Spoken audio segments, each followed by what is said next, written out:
Ahora vamos a ir a un tema que nos compete en el orden local.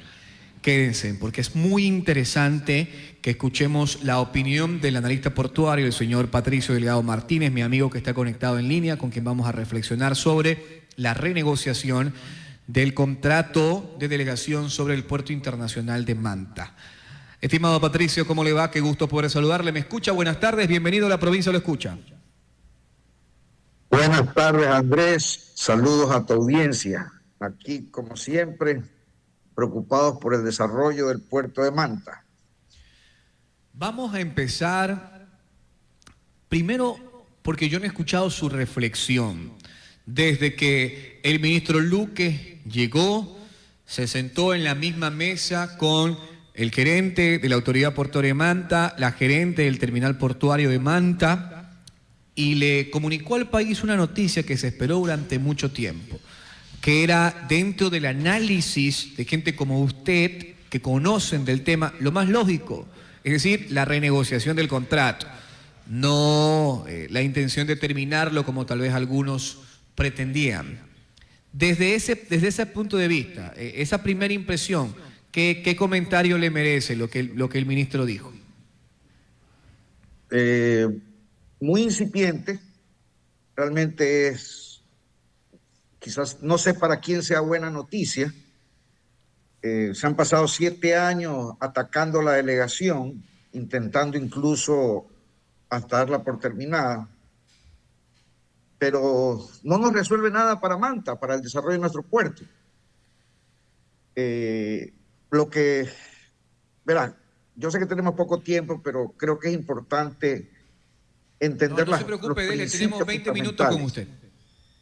Lo voy a hacer lo más rápido posible. Mira, en ninguna parte, a ver, ¿qué es lo que se ha conseguido? Se ha conseguido unos nuevos ingresos para el Estado de $700,000 al año que supuestamente van a quedarse en Manta. No sé cómo harán para que se queden en Manta, cómo lo reglamentarán. Algún periodista le hizo esa pregunta y no la supo contestar el ministro.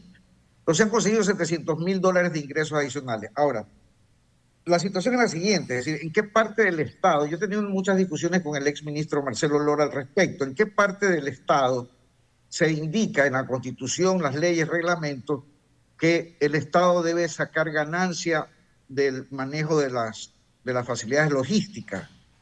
No hay como un objetivo el ganar dinero, pero se han enfocado en la discusión durante estos años y han llegado a una mesa de negociación tocando el tema de ganar dinero, cuando realmente los objetivos claros, tanto de la facilidad portuaria, en este caso Autoridad Portuaria de Manta, del Estado, incluso de la delegación como tal, tiene como objetivo la eficiencia, la calidad del servicio y el beneficio a la ciudadanía. Eso es lo que nos interesa, el beneficio a la ciudadanía, que es lo más importante.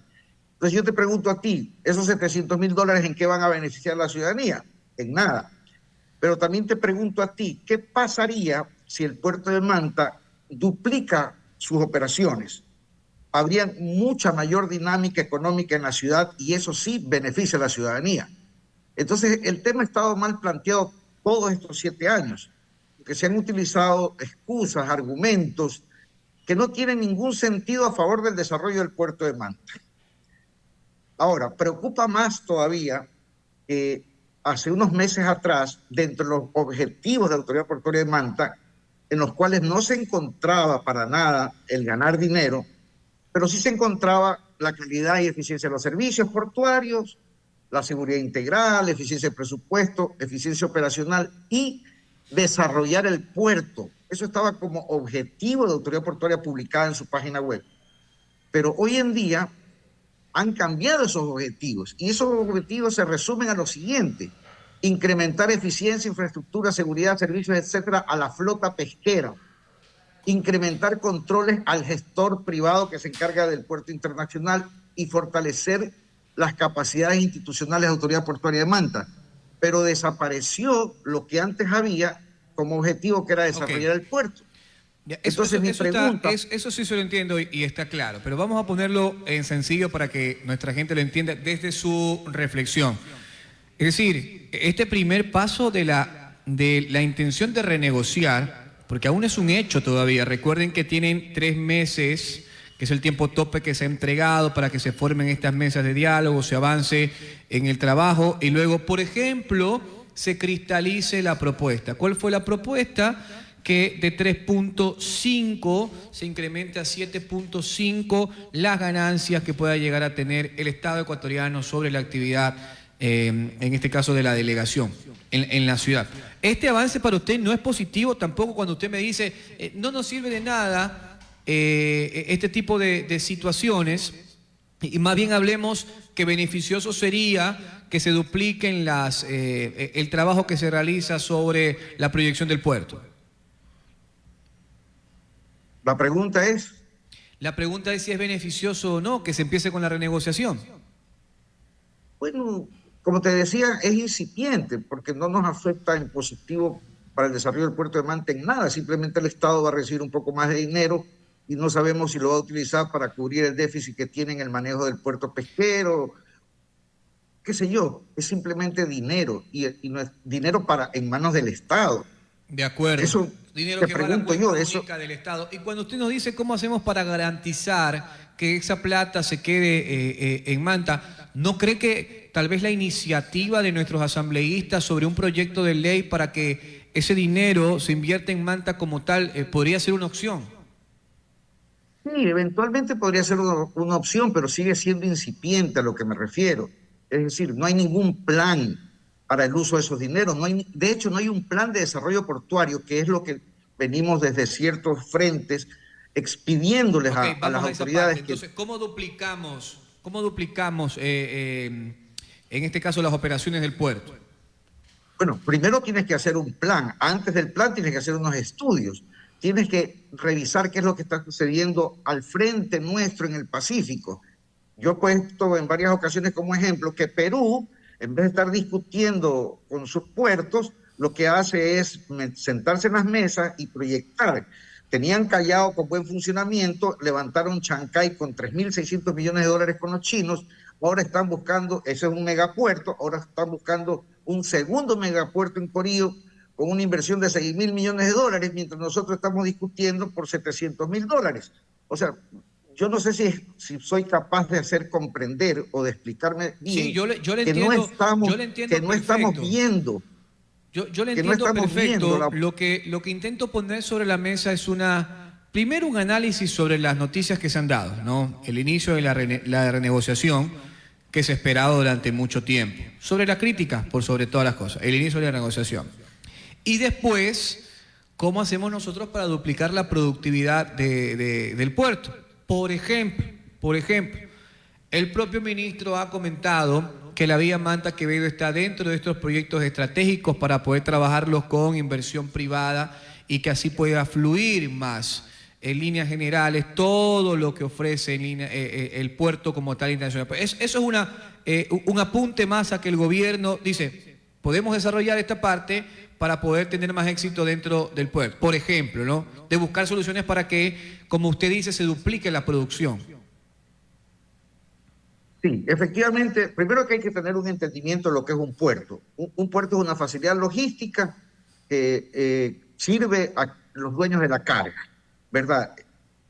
Hay un error conceptual de mucha gente que exige que el puerto busque la carga. Ningún puerto busca la carga busca los puertos. Entonces nosotros lo que tenemos que tener es a la facilidad logística conexiones. Tenemos que tenerlo conectado con carreteras, con tren. Así podemos nosotros ampliar nuestra zona de influencia, lo que se llama el Interland, para poder captar carga un poco más lejana del pequeño centro que actualmente manejamos. Entonces, es perfecto que se hagan las carreteras. Si pudieran revivir un tren, también sería perfecto que revivan un tren. Y eso ayuda a la carga de importación y exportación. Pero nuestra carga de exportación e importación es relativamente limitada, es pequeña. Somos un país pequeño que importamos poco, que exportamos poco. La oportunidad que tenemos para dar el gran salto portuario está en otro lado, que se lo conoce desde hace más de 40 años, que es el puerto de transferencia internacional de carga. Y en eso debemos nosotros concentrarnos. Tuvimos un contrato con la Hutchinson para colocar para que ellos muevan 2.2 millones de teos al año. 2.2 millones de teos al año, y perdimos esa oportunidad porque no supimos manejar ese contrato, ¿verdad? Esa cifra nos da una idea de lo que podría ser un movimiento portuario dentro de la zona manabita, en Manta, Jaramillo, San Lorenzo. Tienen que hacerse los estudios para determinar qué oportunidad hay y qué posibilidades hay de que Manta participe dentro de esas oportunidades. Oportunidades que están en franco crecimiento. Yo le pasé el otro día cómo se siguen fabricando portacontenedores. La carga aérea también, que es otro factor importante, va a tener un crecimiento en los próximos 5 años del 50% en el Asia-Pacífico. El Asia-Pacífico está en ebullición y sigue moviéndose. México terminó ya Pero, su tren maestro, Atlántico disculpe Pacífico. que lo interrumpa ahí porque es interesante lo que usted me ha dicho. Yo he leído la documentación que usted me ha hecho llegar y suena fantástico, pero se lo digo para ponérsela en fácil a la ciudadanía en general. Esos son ejemplos, y repito, que son fantásticos a nivel mundial como tal, pero cuando nosotros centramos la idea a lo local, parece utópico a que nosotros podamos mover la proyección que alguna vez hizo la Hutchinson, que ya no está, si nosotros, por ejemplo, no tenemos las carreteras adecuadas. Y usted también nos hace una reflexión interesantísima, que a veces siento que es contradictorio sobre la proyección que usted realiza. Por ejemplo, de que el puerto no busca la carga busca el puerto. ¿Cómo podemos mejorar entonces si no damos las facilidades para que llegue la carga? Deberíamos empezar entonces por dar las facilidades para que llegue la carga, ¿no? Por ejemplo. Bueno, te decía que hay carga de importación, exportación por un lado y de transferencia por otro lado. Para importación y exportación efectivamente necesitamos vías de comunicación y es urgente que se concrete la Manta Quevedo, por ejemplo, que lo escuchaba yo ayer en tu programa a Darío Herrera, que decía que son como 70.000 contenedores que se pueden captar de esa zona, ¿verdad? Y si recogemos la carga manabita, que hay que coordinar esa carga manabita, podrían ser otros miles de contenedores más que se sumen. Entonces, evidentemente que sí, las facilidades de conexión es obligatorio para un puerto. Yo ponía, por ejemplo, hace unos días que en Estados Unidos, en un puerto de California, no me acuerdo cuál, estaban invirtiendo más de $1.000 millones en una ruta de ferrocarril para mejorar las facilidades al puerto. Eso por un lado. Pero por otro lado está el puerto de transferencia internacional de carga, que es independiente de estas facilidades. Van a hacer un parque logístico, se proyecta hacer un parque logístico. Ese sí es un motor de desarrollo que va a generar carga, ¿verdad? Porque puede haber carga de importación, exportación y posiblemente también de transferencia. Entonces nosotros tenemos que enfocarnos en eso, en hacer los estudios, en buscar los socios que podrían servir. Ya China ya no lo es, porque China está en Perú. Perú está levantando un segundo megapuerto en Corío y está buscando a los gringos como socios, que nosotros para desarrollar una actividad portuaria a gran escala necesitamos socios con un músculo naviero importante. Y ahora el Asia sigue botando energía para poder entrar a Sudamérica. Ahí podrían entrar los coreanos, por ejemplo. Los coreanos serían un buen socio para el puerto y el aeropuerto, el parque logístico. Imagínese usted, parque logístico, puerto y aeropuerto con una dinámica, con el interés y la potencia económica de los coreanos y su capacidad de producción. Entonces van a cambiar, como usted mismo decía, la matriz productiva de Manabí. Sí. Entonces, eso es lo que tenemos que mirar, eso es lo que el ministro tiene que ver, eso es lo que el gerente de autoridad portuaria tiene que ver, el presidente del directorio de autoridad portuaria tiene que ver, la ciudadanía, los empresarios, tienen que unirse en esa visión. De acuerdo. Entonces, esos números, para terminar, esos números son gigantes, son de miles de millones de dólares en inversión, son decenas de miles de millones de dólares en valor de la mercadería o cientos de miles de millones de dólares. Entonces, cuando tú me pones a decir, oye, Patricio, ¿qué te parece que le hemos sacado $700.000 más al año al delegado frente a toda esta enorme cantidad de dinero? ¿Qué te puedo decir yo? Claro, estamos muy lejos de poder llegar a esas cifras como tal. Estamos muy lejos de poder llegar a ese nivel de conversación donde hoy están los peruanos, de trabajo, de producción. Pero bueno, tendremos tiempo para irlo desglosando paso a paso, piano a piano, porque es evidente que este debe ser un trabajo en conjunto con el inversionista, la empresa privada, el Estado. Todos formamos parte de este gran parque productivo, hub logístico, que algún día será visible en Manabí como tal. Y qué bueno contar siempre con la reflexión de un tipo como usted que conoce el tema, maestro. Por ahora, lamentablemente, se nos ha acabado el tiempo. Le agradezco mucho y no pierda el camino, por aquí estamos conversando siempre. Remato con algo, Andrés, regálame 30 segundos. El problema no es que estamos muy lejos, Andrés, ni que estamos muy cerca. El problema es que estamos parados y no hacemos nada. Ese es el problema. Entonces, lo mínimo que tenemos que hacer es pedir que se hagan los estudios de prefactibilidad del puerto de transferencia internacional de carga y se elabore un plan de desarrollo portuario para la Autoridad Portuaria de Mar. Esas dos cosas tenemos que concentrar. Entregaron soluciones el maestro Patricio Delgado Martínez, analista portuario. Le mando un abrazo, gracias por el tiempo. Gracias a ti, Andrés. Saludos a tu audiencia nuevamente. Muy bien.